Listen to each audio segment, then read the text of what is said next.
Hello hello everybody, B.El.Ed third year. I hope कि आप सब अच्छे हैं और अच्छे से रह रहे हैं। जैसा कि हमने पिछली क्लास में डिस्कस किया था, मीनिंग एंड नेचर हमने डिस्कस किया था इंग्लिश का। तो मीनिंग और उसकी हिस्ट्री मैंने आपको बताई थी कि हिस्ट्री में बैकग्राउंड में क्या क्या हुए थे चेंजेस। ये एक जर्मन प्रोटो जर्मनिक लैंग्वेज है और इसकी हिस्ट्री 1400 लगभग साल पुरानी है। और ये अंग्रेज़ों ने ही अकेले नहीं, इसमें बहुत सारे अंग्रेज़ी में शब्दों का समावेश है, जैसे कि स्पेनिश, जर्मन है, लैटिन वर्ड्स हैं, ठीक है। तो ये इनका समावेश है। उसके बाद मैंने आपको बताया था कि इसका जो है मॉडिफाई हो के जो हम लोग यूज़ करते हैं वो ये कहलाती है मॉडर्न इंग्लिश, ठीक है। तो दो इसमें एरा हमने आपको बताई थी कल कि एक तो ओल्ड इंग्लिश, एक मिडिवल इंग्लिश और एक मॉडर्न इंग्लिश, जो कि हम लोग देख रहे हैं। तो मॉडर्न इंग्लिश जो है वो पूरा कंपोजिशन है, बहुत अच्छी मॉडिफाई होके हमारे सामने आती है। अब हम देखते हैं इसकी इम्पोर्टेंस क्या है। देखिए इम्पोर्टेंस जो है, देखिए देश विभाजन के बाद अंग्रेज़ों ने हमें इंग्लिश जो है वो ये समझने के लिए छोड़ दी थी कि हम उनकी यूज़फुलनेस के लिए इंडियंस ने अपनाई है। तो अंग्रेज़ों ने आपने मैकॉले पढ़ा है, मैकॉले के बारे में पढ़ा है, जिन्होंने कि अंग्रेज़ी मुख्य रूप से लाए और उसके बाद में उसे खूब प्रसारित करने का निश्चय इसलिए किया जिससे कि वो क्लर्क बना सके इंडियंस को। और क्लर्क बना सकने के बाद उन्हें बहुत सारी ऐसी फ़ौज मिल जाती जो उनका अनुसरण करती, वेशभूषा का भी और मॉडर्न टेक्निक्स का भी, उनकी तरह रहना खाना, उनकी तरह ड्रेसअप होना। तो इसलिए उन्होंने अंग्रेज़ों ने जो है जितने भी लॉर्ड वाइसरायज आए उन लोगों ने अंग्रेज़ी का प्रचार प्रसार किया और अंग्रेज़ी शिक्षा को मुफ्त कराने का भी बहुत भरसक प्रयास किया। इसके लिए इन्होंने जगह जगह चर्च की स्थापना की और उनके ज़रिए लोगों को कन्वर्ट और उनके ज़रिए लोगों को अंग्रेज़ी शिक्षा दी जाती थी। उसके लिए लोगों को बहुत ज़्यादा बड़े पैमाने पर जो है अंग्रेज़ी का पाश्चात्य सभ्यता का प्रचार प्रसार किया जाता था। तो अंग्रेज़ी को हम देखते हैं तो अंग्रेज़ उसे लाए। अब जो देखते हैं तो किन किन देशों में, मैंने आपको बताया भी था पिछले कन्वर्सेशन में कि किन किन देशों में ये मुख्य रूप से फैली हुई है। तो ओरिजिनली यानी फ़र्स्ट लैंग्वेज ये जहाँ जहाँ की है वो मैंने आपको बताया था कि फ़र्स्ट लैंग्वेज ये है इंग्लैंड की और अमेरिका की, ऑस्ट्रेलिया की। लेकिन सेकंड लैंग्वेज और या फिर जिसे हम कहते हैं एक्सपैंडिंग सर्कल, ठीक है, वो सेकंड लैंग्वेज ये इंडिया की है और एक्सपैंडिंग सर्कल जहाँ तक हम बोलते हैं तो ये वो है जापान, चाइना, ठीक है, रशिया, इन सब जगहों की एक्सपैंडिंग सर्कल है जहाँ पे मुख्य रूप से काम अंग्रेज़ी में नहीं होता है, मुख्य रूप से काम उनकी भाषा में होता है और अंग्रेज़ी एक फ़ॉरेन भाषा के तौर पर, फ़ॉरेन लैंग्वेज के तौर पर पढ़ाई जाती है।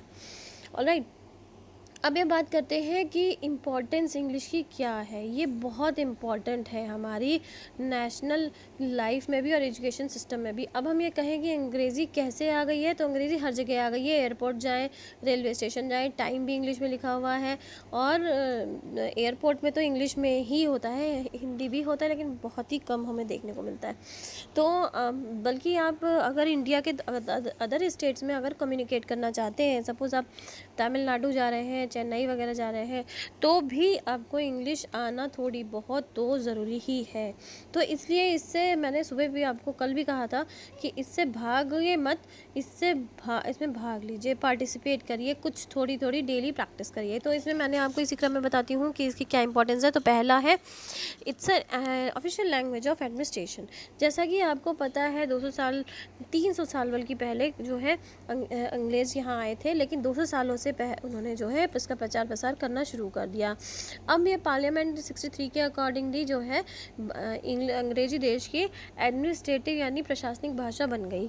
इसका हमें क्यों इसे उपयोग करना पड़ा ये भी जान लीजिए, क्योंकि हमें हमारे देश में बहुत सारे सभ्यता और बहुत सारी संस्कृति और बहुत सारी भाषाओं के लोग रहते हैं, जिनकी वजह से जिन लोग जो हैं अपनी भाषा ही अलग है, ये ना आपने सुना होगा, कोस कोस पे पानी बदले, कोस कोस पे बोली।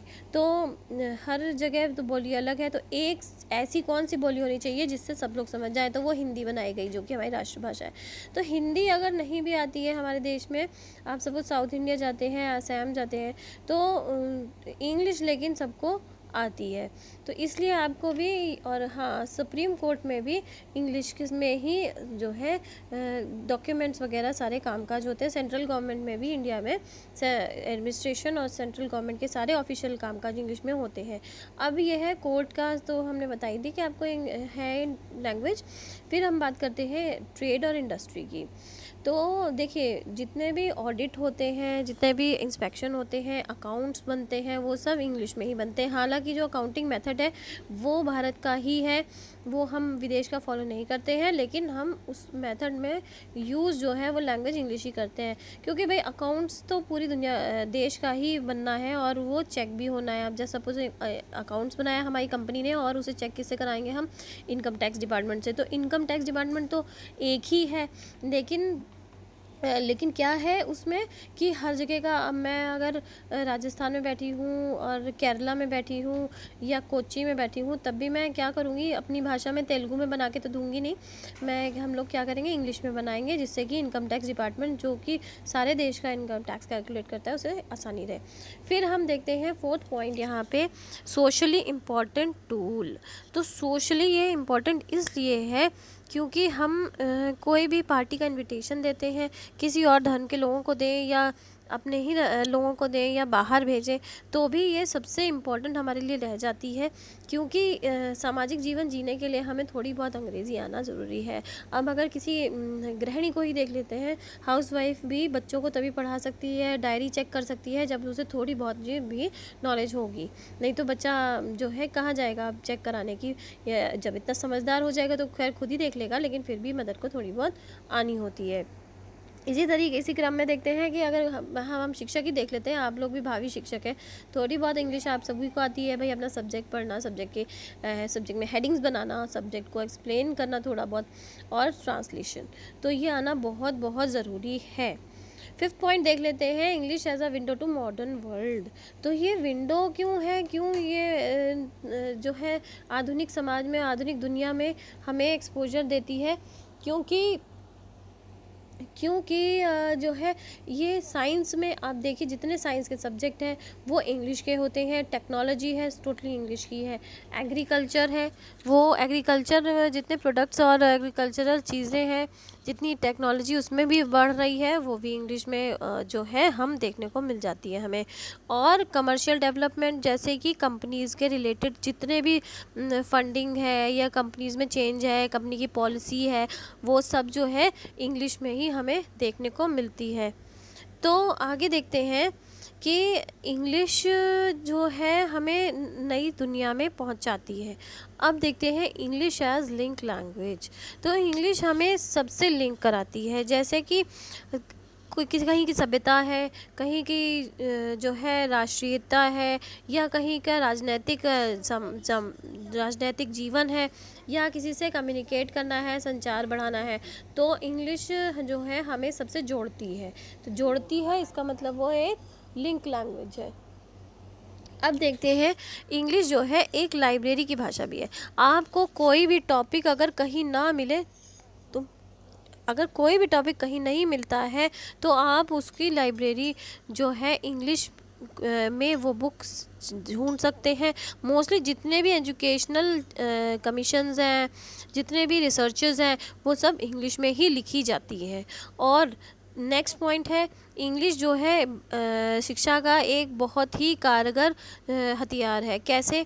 कि इंग्लिश के द्वारा ही जो है हम शिक्षा प्रदान कर रहे हैं। आजकल 80% जो है, हमें लगता है कि जो प्राइवेट स्कूल हैं उनमें से 80% स्कूलों की यही डिमांड होती है कि भले ही हिंदी शिक्षक रखा जाए, लेकिन वो इंग्लिश में बोलना, बात करना जानता हो और कम्युनिकेट करना, कंप्यूटर की नॉलेज रखते हो। तो इससे आप समझ सकते हैं कि कितनी इम्पोर्टेंस है इंग्लिश की, कि हमारे जीवन में, कि बच्चों को भी अगर छोटे से छोटा स्कूल का भी रखना है, अगर उन्हें टीचर अपॉइंट करने होते हैं, तो वो सबसे पहले उनकी यही क्राइटेरिया रहती है कि आपको इंग्लिश बोलना और समझना पढ़ना आना चाहिए। ठीक है, तो आगे मैं बढ़ती हूँ। इंग्लिश जो है इंटरनेशनल लैंग्वेज क्यों है? इंग्लिश, एक तो पहले हम देखें कि जिन जिन देशों की ये फर्स्ट लैंग्वेज है उनमें ये इतनी प्रभावी, वो देश इतने प्रभावी हैं कि उन देशों को, वो क्योंकि डेवलप्ड कंट्रीज़ हैं, विकसित देश हैं, और उनके विकसित होने की वजह से ही ये पूरे दुनिया में प्रभाव फैलाए हुए हैं। और उनके वजह से तो एक तो दूसरा इम्पैक्ट पड़ ही रहा है। तीसरा ये है कि इंग्लिश जहाँ जहाँ पे लाइक की जा रही है वो ये कि वो कॉलोनियल स्टेट रहे हैं, वहाँ पे अंग्रेज़ों का राज रहा है। तो इसलिए ये भी एक बात है कि इंग्लिश जो है इंटरनेशनल लैंग्वेज है। अच्छा, दूसरा, इंग्लिश रेडियो में बोली जाती है, न्यूज़पेपर पढ़े जाते हैं, 50% से ज़्यादा इंग्लिश के ही न्यूज़पेपर पढ़े जाते हैं, पीरियोडिकल्स होते हैं, रिसर्चेस दुनिया में जितनी होती हैं वो इंग्लिश में ही होती हैं।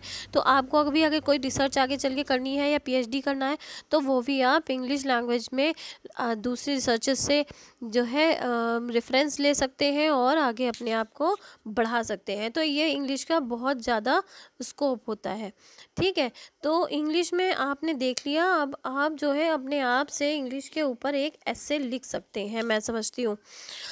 आगे बढ़ते हैं, उसमें देखते हैं इसी क्रम में कि इंग्लिश का रोल क्या है।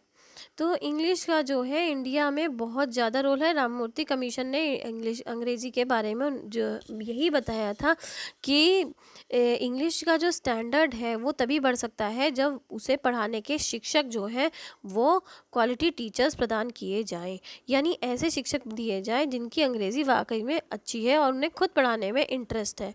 ठीक है, तो ऐसे शिक्षक जिनकी बेसिक नॉलेज मजबूत है, ग्रामर अच्छी है, वही टीचर जो है आगे चलकर अच्छे शिक्षक बन सकते हैं और अंग्रेज़ी के बच्चों को अच्छी शिक्षा प्रदान कर सकते हैं। ठीक है, अब ये देखते हैं इंग्लिश लैंग्वेज जो है वो वर्ल्ड लैंग्वेज कहलाई जाती है। क्यों? क्योंकि जो है ग्लोबलाइजेशन की वजह से ये सबसे ज़्यादा जानी और समझी जा सकने वाली लैंग्वेजेस में से एक है। ठीक है, अब ऑडियो विजुअल जितनी एड्स आती हैं आपको, जो भी स्कूल्स में अवेलेबल होती है या आप डाउनलोड करते हो, तो वो ऑडियो विजुअल एड्स जो हैं वो आपको इंग्लिश में ही मिलती हैं। आप वेबसाइट्स में देखिए, जितने परिणाम आपको इंग्लिश में मिलते हैं उतने हिंदी में नहीं मिलते हैं या किसी और लैंग्वेज में नहीं मिलते हैं। तो ऐसा नहीं है कि इंग्लिश सीखने से आप अंग्रेज़ बन जाएंगे। उसको सीखिए, यूज़ करिए, समझिए। ठीक है, लेकिन अपनी लाइफ में मत उतारिए ऐसा। हम ये नहीं कहते कि अपनी लाइफ में बिल्कुल ही अंग्रेज़ बन जाए। तो आप जो है उसको समझ के और उसको यूज़ करिए। ठीक है, इम्प्लाई करिए। बहुत ज़्यादा इंग्लिश की ज़रूरत नहीं है, लेकिन हाँ, you should know, you should be well versed, at least able to speak, read and write. ठीक है, बस मुझे यही कहना था। और ये जो सजेशंस हैं इनको पढ़िएगा, नोट्स बनाइएगा। जिन बच्चों की कॉपीज़ और बुक्स जो हैं हॉस्टल में छूट गई हैं वो कृपया ये नोट्स बनाएं, क्योंकि यूनिवर्सिटी या सेशन खुलते ही एग्ज़ाम्स हो जाएंगे। तो उसमें डिले नहीं होगा कि आप यहाँ तक आएँ और उसके बाद में अपने बैग्स कलेक्ट करें, बुक्स कलेक्ट करें। तो please continue making your notes. और ऐसा नहीं है कि आपको बहुत हार्ड सेंटेंसेस लिखने हैं, आपको बहुत इजी लैंग्वेज में भी लिख सकते हैं अपने, लेकिन प्लीज़ पॉइंट्स बना के लिखें। ठीक है, हेडिंग जैसे डालिए और पॉइंट्स बना के लिखिएगा। So please keep on making notes. Thank you, take care, bye.